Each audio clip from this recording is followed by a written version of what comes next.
Well, well, well. Look what we have here. Looks like someone's gonna have to be stripped. And no, that's not an impression of P. Diddy when Jon Jones shows up to his parties.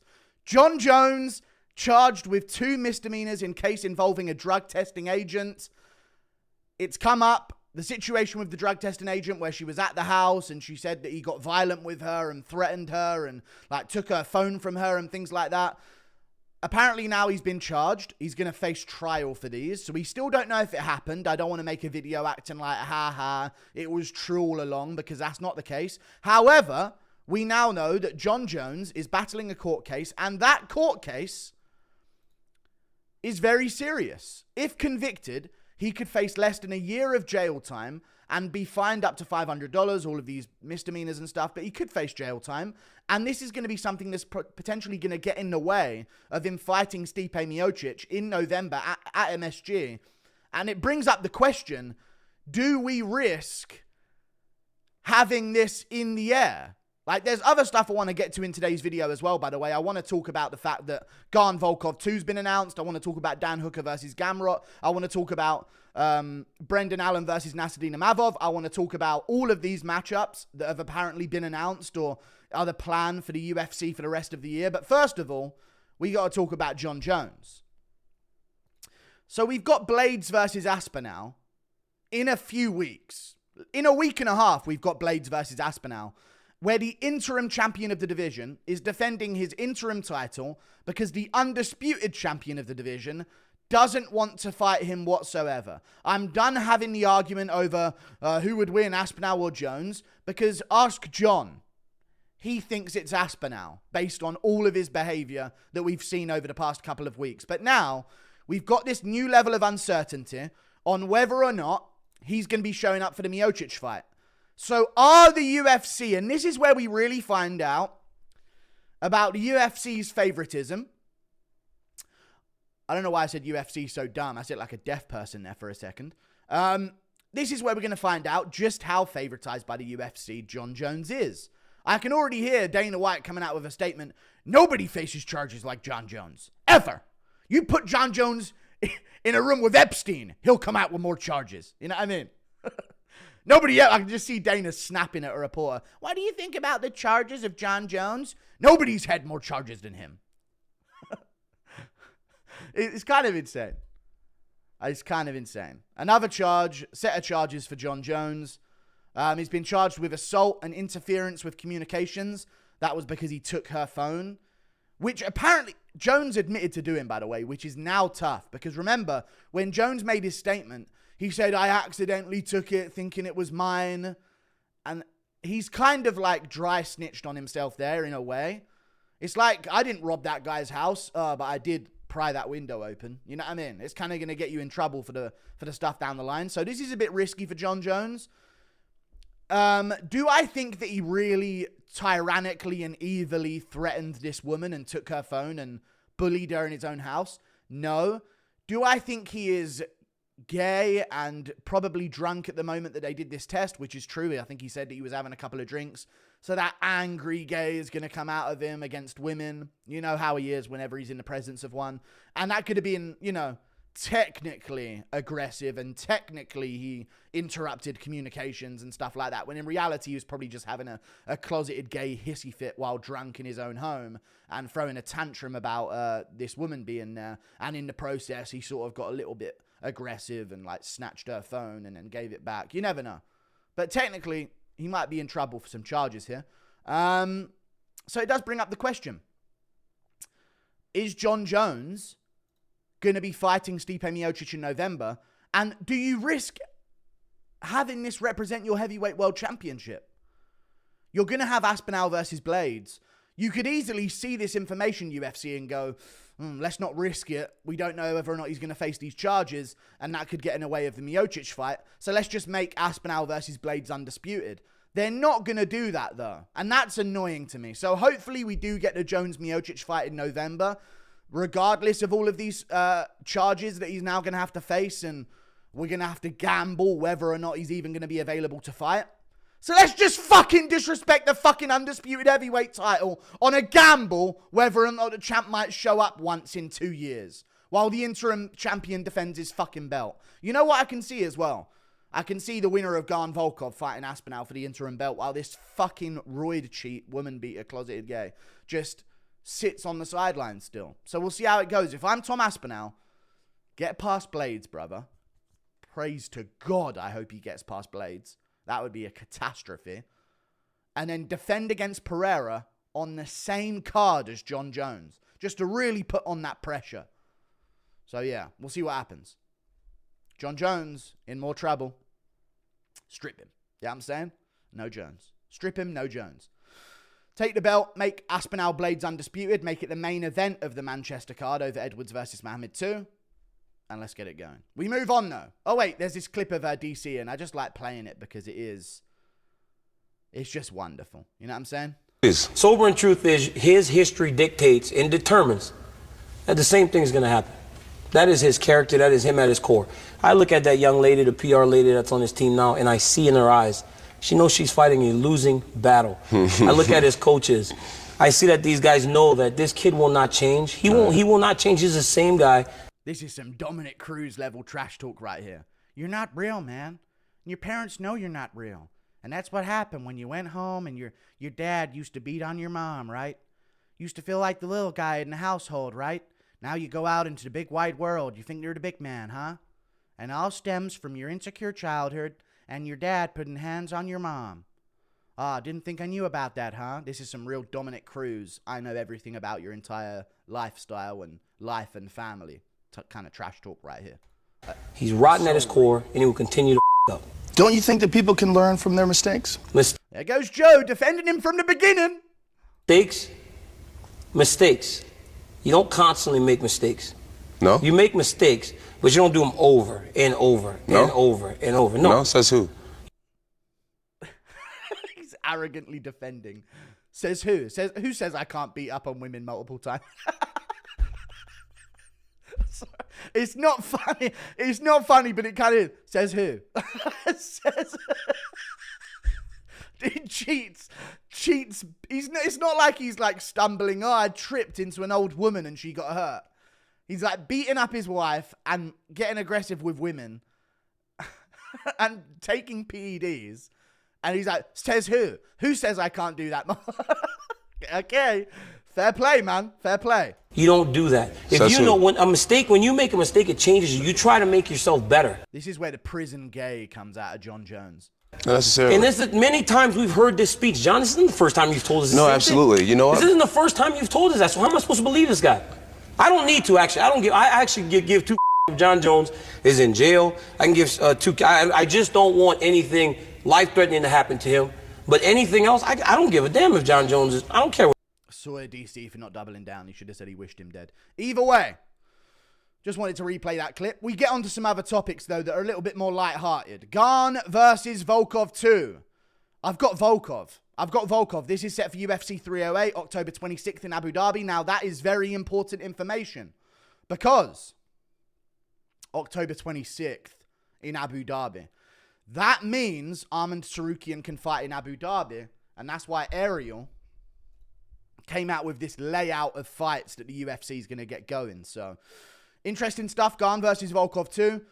Gane's always ready to fight when Aspinall's booked, it seems. I don't know why. But I am going to go with Volkov here because if you watch back the first fight, I think Volkov has...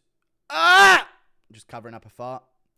I think Volkov has drastically improved his game since the first fight they had.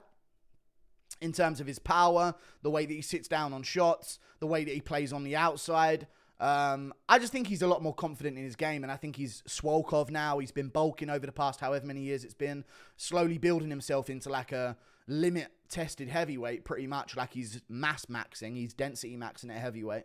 I think he can actually cause some problems to Cyril Gane. He looked great against Pavlovich. I wanted to pick him. I know it's dumb and coping to say, oh, you wanted to, but you didn't. But I was saying, like, this guy can technically score Pavlovich. He is massively improved. And without the takedown threat or the one-punch knockout power threat, I wonder how Volkov's going to approach this matchup. So I might go with him. The mentality of Gane constantly being on this movie set and not fighting for some whatever reason. Oh, he's at this football game. He's at this fashion place. He's very popular in France. People don't realize this about Gane. You may think, oh, he's a nobody. What could he possibly be up to outside of the sport? But if you watch a lot of his like podcasts that he goes on in France, they'll have like millions of views. Like he was seen as this guy's going to be heavyweight champ for French speaking people pretty much. So he got a lot of momentum behind him, but yeah, he's coming back, UFC 308. I'm kind of glad this isn't a fight night.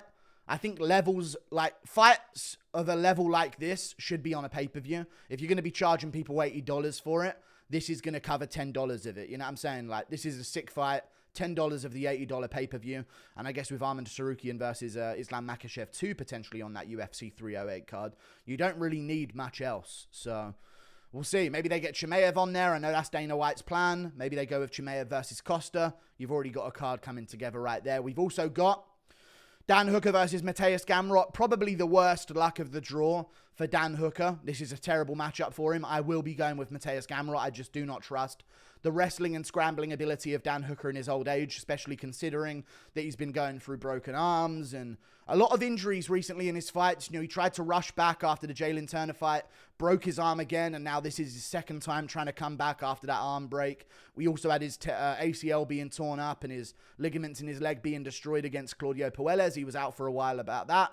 And I just think in terms of injuries, I don't know about you guys, when I hear someone's, you know, they tore their ACL before, they've broken this before, they've broken that, they've hurt their shin, they've hurt their foot, they've torn this ligament in their leg, that ligament in their arm.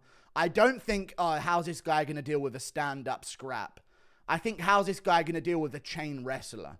When you've got those injuries over time and you're not as stable as you are in your base, I wonder how you do against a guy who's going to chain grappling takedowns against you over and over again. And I think that's a really bad matchup for Dan Hooker. He has got a nasty guillotine, but Gamrot often doesn't shoot himself into guillotines. He likes to get his opponent off balance rather than trying to force them to the ground. You'll rarely ever see Gamrot sort of lift up from a double leg or scoop a guy up against a cage or even run a cheap single leg or anything like that, leaving his head on the outside. Often Gamrot will topple a guy over with the initial movement of the takedown and then settle on top of them. That makes it difficult for him to get control sometimes because he's not necessarily attached to the opponent when they do hit the canvas like you would be if you scooped up a nice double leg. But he's really good at grappling, and I think this is going to be the difference in the fight against Dan Hooker. So I'm actually going to say that Gamrot gets a submission finish here.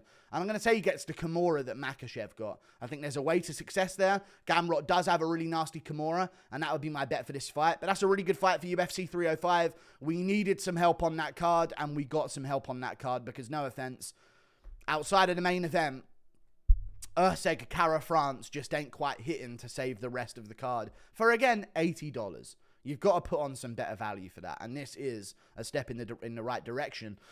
We've got, also, I'm confused, by the way, Oliveira, I thought like Moicano or Oliveira would be getting these matchups. I really thought they would do Oliveira versus Gamrot and Dan Hooker versus Moicano, but I guess Moicano wanted that main event and didn't want to pay Australian taxes, which is smart. They don't call him big money for no reason. Nasruddin Imavov versus Brendan Allen. Big dumb fuck Brendan Allen blocked me on fucking Twitter, so I guess I can't ever react to anything you do and get you any views from it or generate any interest for you, mate. Fucking hell. He's great. He's great. Brendan Allen's really good. He's got momentum. I do think Imavov's way better, though. In terms of aura, in terms of both of their performances against Chris Curtis, people forget, man, Imavov was actually handling Curtis quite well. I do think Brendan Allen beat Chris Curtis. I really do. I think people really unfairly judged that fight against Brendan Allen for whatever reason that they, you know, it is what it is. Brendan Allen, though, I think he did win against Chris Curtis, but I don't think he's good enough to beat Nasruddin Imavov. Imavov's been looking really good. He looked great again. He didn't look great against Dvalishvili. It was a bit sloppy, but Dvalishvili just beat Anthony Smith, to be fair. So maybe he's not as completely dog shit as I thought. But then again, does Anthony Smith really prove that you're not mid? I don't think beating Smith proves you're not mid. So I don't know. But Nasruddin Imavov, he's looked really good. He just beat Jared Cannonier, and he didn't. Early stoppage or not, Cannonier never had him wobbled like that. We rarely see fighters have Cannonier wobbled like that. Really, do we? We don't see it. Even Israel Adesanya didn't wobble Cannonier once in their 5-round fight. You know, Sean Strickland, it had moments where he stung Cannonier, but no one had him like out on his feet like that other than maybe Whitaker recently. So I know Cannonier's been finished before and dropped by Brunson, but I'm saying in like a pure stand-up fight, he was doing good against Jared Cannonier, who's quite a composed Muay Thai striker at this point in his career. So I like Nasruddin Imavov here. I like the momentum for him. I like that he's staying active. And I reckon he beats Brendan Allen. It not being a 5-round fight does not benefit him, maybe. I just don't see Brendan Allen getting takedowns and establishing back control. And when he can't do that, he kind of gets stuck in certain positions. So I'm going to say that Imavov is a much cleaner striker and we'll get this one done on the outside on the feet. We move on. Sean O'Malley. These are the announced fights for... Ariel Helwani says this is the layout for the UFC at the end of the year. And we had a leak from a Canadian broadcast that said that O'Malley and Topuria Holloway was going to be done. They said it was both going to be on the Sphere. But these are the events that we have until the end of the year. We've got 5 more events. We've got 306, 307, 308, 309, and 310. Interesting stuff. 5 events left. Obviously, there's some in the way of that, but these are ones that haven't been booked. The Sphere. O'Malley versus Merab. Co-main event Alexa Grasso title defense. They haven't said Shevchenko, because apparently Shevchenko doesn't want to fight at the Sphere.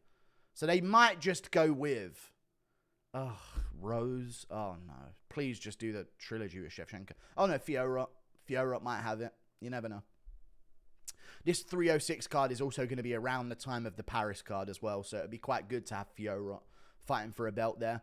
But that's not good enough for the Sphere. We can't have O'Malley Merab and then a co-main of Grasso Shevchenko 3 without having a bunch of other good fights on that card. I don't know what fights to add. Maybe I should do a video making all of these cards because I love doing that anyway, and I'd maybe make a video about it. But I could easily put together some really affordable, great cards.